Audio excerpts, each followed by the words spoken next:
I'm trying to figure out what's in the Texas water.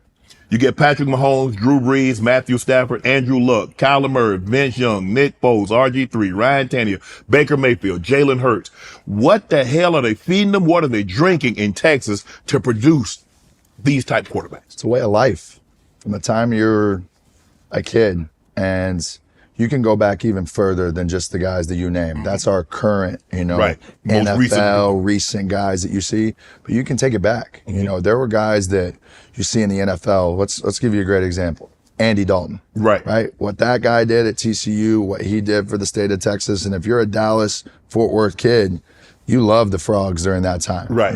So there have been great quarterbacks come through the state of Texas for a long, long time. And I think it comes down to this, that Texas high school football is a way of life. From the time you're 5, 6 years old, you're to Pop Warner, the flag football, all that stuff that's going on is a way of life. And I played baseball my whole life growing up. So football was never it for me until I got to be about 14 or 15 years old. Right. So just looking around and knowing the landscape now, it's only gotten bigger. Right. And it's only growing. Right. But there is something in the water. There's a bunch of dogs, not just at the quarterback position, Right. but all the way throughout. Right. I mean, you look at Myles Garrett, our defensive player of the year, we were talking about, there's some real cats that come from Houston, they come from Dallas, they come from San Antonio, and they come from Austin. Right. And it's just a great state for football. I mean, in my opinion, if you look at it countrywide, you got Cali, you got Texas, and you have Florida, where the dogs come from, in my opinion.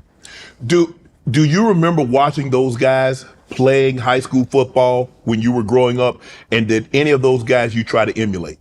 Yeah, I think RG3 did an amazing job for me, and setting a great example of what a dual threat quarterback should be. I mean, I won the Heisman in 2012. Right. He won it in 2011. So I got to watch that crazy year of a high flying, throw it around the yard kind of offense, and a guy that could run. That track speed, everything that he had, complete package for what, in my opinion, a college dual threat quarterback should be.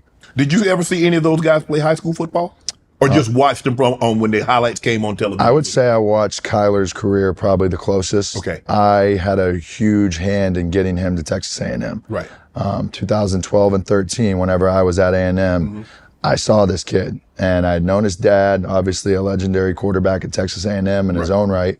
But Kyler, I saw this kid who was ingrained and molded to be exactly where he's at today in his life. And I think that's what his dad did for him to, get him to a place of high level success. And if you know anything about Texas high school football, I would say his resume and what he did makes him hands down the best Texas high school football player to ever play. Player, not just quarterback, player. Ever in the state of Texas. Wow. I think he lost, I don't know if he lost the game. One game. Maybe one. Right. And that would have to be checked. But one.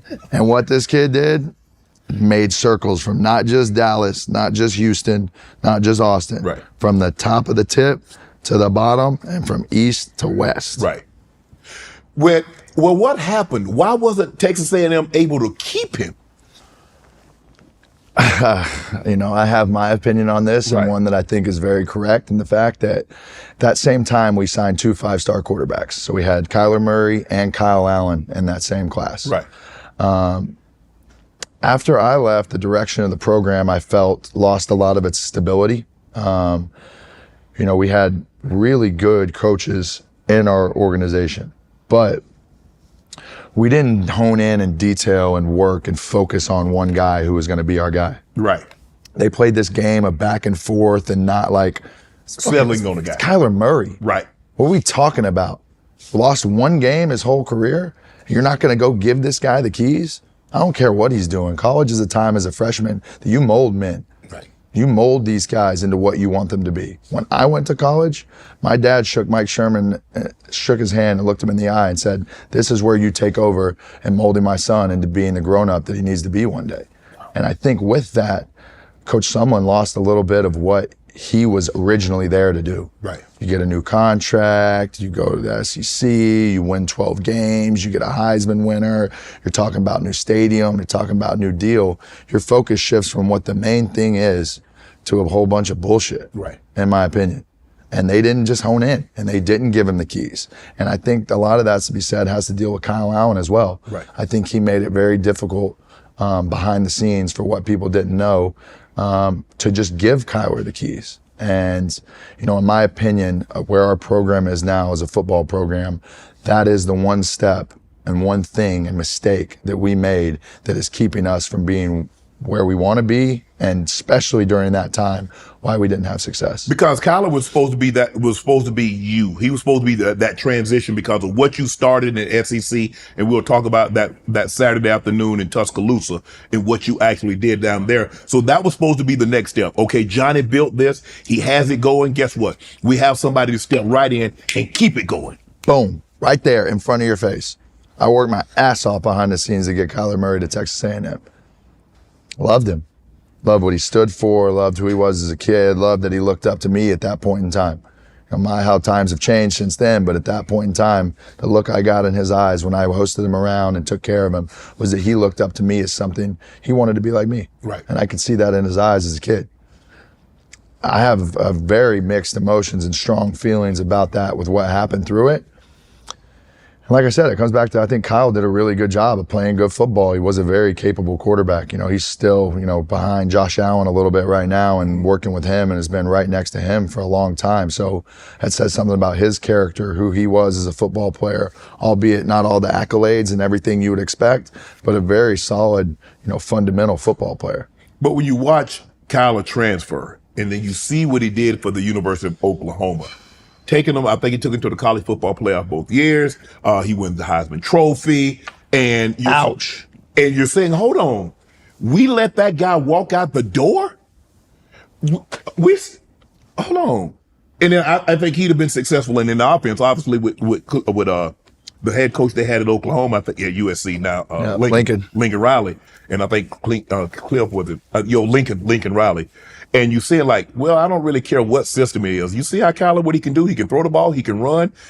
He's a true definition of a dual threat quarterback. No matter how small he is, I think a lot of people like kind of discounted him. Maybe Texas A&M didn't realize what they had because they're like, okay, you walk out the door, you only 5, whatever it is, you're not gonna be. And he catch fire. Did they not just learn it with me? Did they not watch the 5'11" guy come and rock the world and put it on fire? Right. They believed in me. Right. And that came from Cliff Kingsbury. Right. That's where I got mine from. Right. That's where I got my confidence. That's where I got my guy who believed in me. Jake Spavital was our offensive coordinator when Kyler was there. And as I was in Cleveland, I was talking to him quite a bit, figuring out what the vibe was. You know, I went back to games. You know, I went and wanted to see Kyler, and the mesh and the feel just like wasn't there for cohesiveness. And, you know, I remember talking to Jake about it and him just kind of being like, I remember him saying this, that it's like kind of out of my hands, that it was like above the offensive coordinator's pay grade, which only leaves one person left. The head coach. That's all it leaves. Right. So whether it was, you know, I'm speculating, but at the end of the day, that's what I was told of what it was. What was your relationship like with Kevin Sumlin? My relationship with Kevin Sumlin was great. You know, he was my dog. You know, he rode for me hard. He went to bat for me. He went to war for me in a multitude of different scenarios. You know, I think where our relationship fell out a little bit is, you know, how do you have a guy who's a grown man who, I look back on this now, reflective in this. You know, how do you have a guy who's a grown man, you know, telling me what I should do? Obviously, my coach, my guy I'm looking up to, my head football coach, is telling me to live a certain way and put all this party and this behind you. But if you know anything about Kevin Sumlin, it's what he's doing behind the scenes. Oh, he partying too? So from my eyes, so you say, it's hypocritical. We partying together. We're a 40-40 club in New York. Yeah. Oh, yeah. We in the back room playing pool with Ace of Spades. We're chilling. Right. Coach is there. This is what he does. So now looking back at it, it's hypocritical to me. And our relationship is great and will forever be great. And no, I do not sit here today as a judge of a man, a judge of a person who helped get me to the point of where I wanted to be in life. By no means whatsoever. I'm calling a spade a spade. Right. And I'm just going to be and give the God's honest truth as what I know it to be. Right. That ruffles some feathers, so be it. Right. It's the way the world goes. Are you surprised that he hasn't got a head coaching job? No. You're not surprised? Why? I think what made Coach Sumlin so great is no longer really with him right now, where his focus is. You know, I think life has gotten the better of him a little bit. And I'm a prime example of, and I don't want to sit up here and be a preacher, you know? I don't want to sit up here and tell anybody they're living wrong or anything like that, because that's what it used to feel like me back in the day When they were people trying were to doing kill that Johnny. to me. So I don't see the same spark. You know, I don't have much of a relationship anymore with him anymore. We'll reach out and talk like here and there, maybe once a year, but not like I have the relationship with my other coaches. And, you know, my gut instinct and feel is, and I know this because of instances that happened when I left.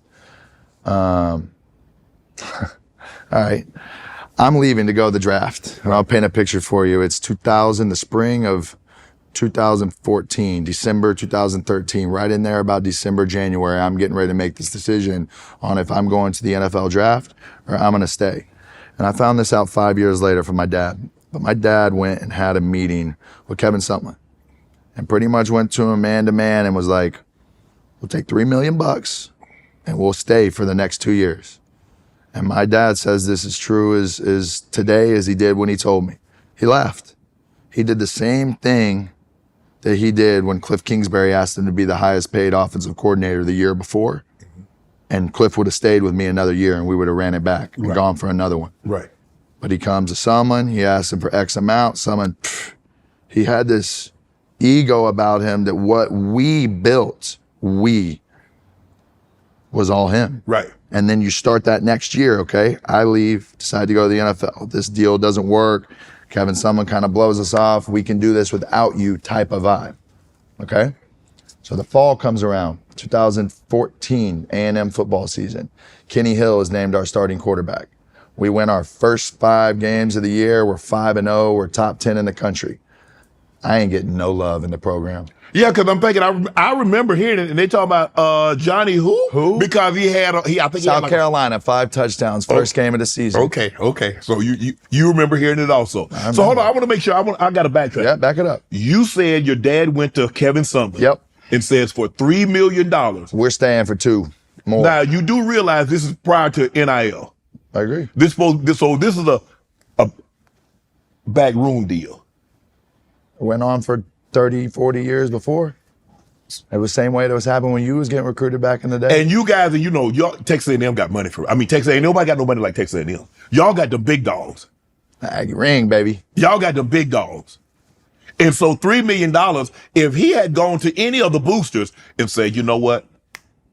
Done. Johnny Dad said he'll stay for an additional 2 years if we just break him off $3 million. Just keep it, cash, throw it somewhere. We'll get it later. We don't need it right now. Right.